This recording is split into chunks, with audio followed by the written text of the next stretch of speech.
Welcome to the Lunar Horoscope for March 17th, 2022. The Sun is in Pisces and the Moon is in Virgo.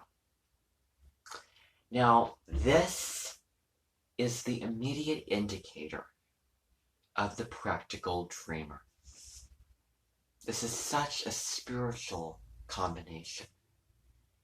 This is the opposition because during a full moon, the Sun and the Moon are always opposite each other. They are always in opposite signs.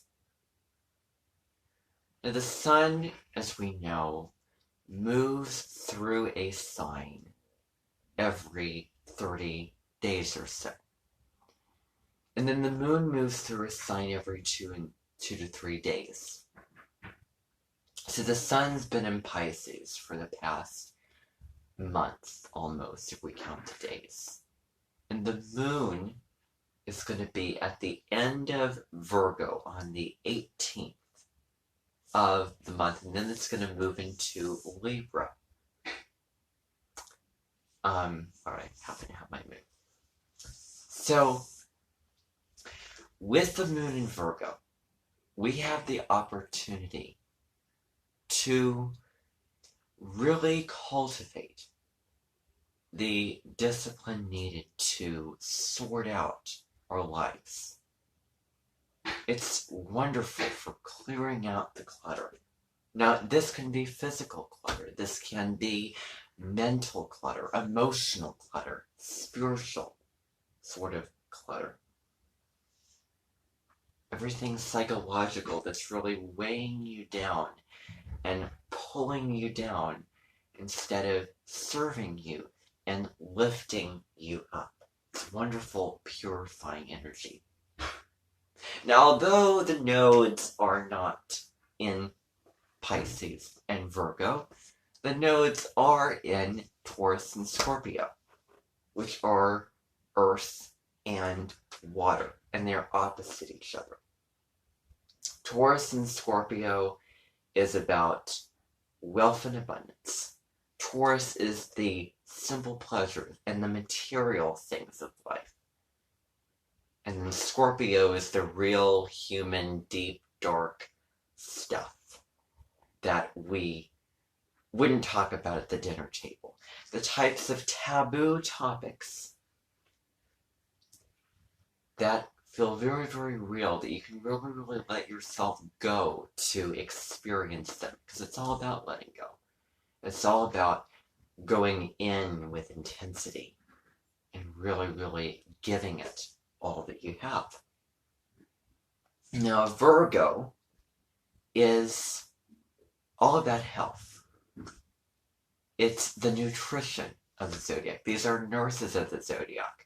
All about how we are maintaining our physical health. What do we need to limit in order to better ourselves? Do we need to take less sugar? Do we need to get more physical exercise? Do we need to meditate if we feel like we don't feel grounded? That easily or often, or whatever the case. What habits do we need to establish that will better serve us individually? But going back to what I was talking about the dream and the reality. Pisces has the dream. Pisces has this broad vision for what, of wanting to create something. Wanting to create a phone, for example. A device in which you can go and you can search anything. And you will find it. Where you're plugged in to the entire world.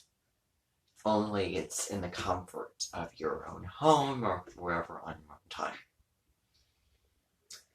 And then Virgo is the practical steps that we're going to take. We have a list of steps. How are we going to ground this dream?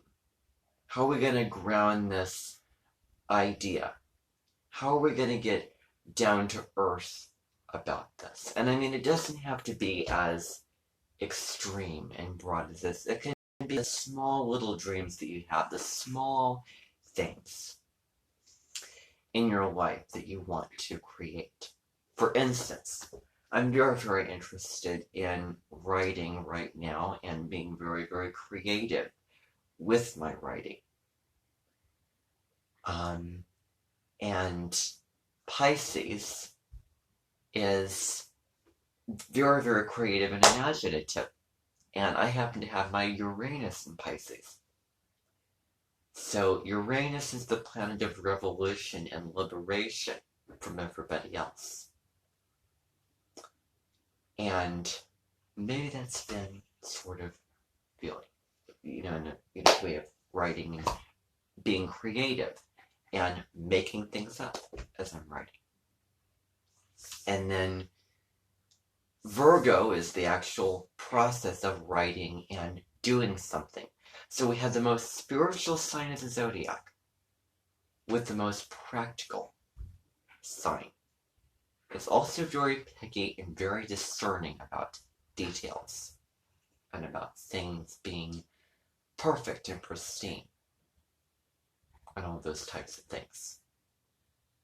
Where can we give? Where can we help each other in profound ways to take the Pisces compassion and apply it to the Virgo willingness and desire to serve in a very practical way?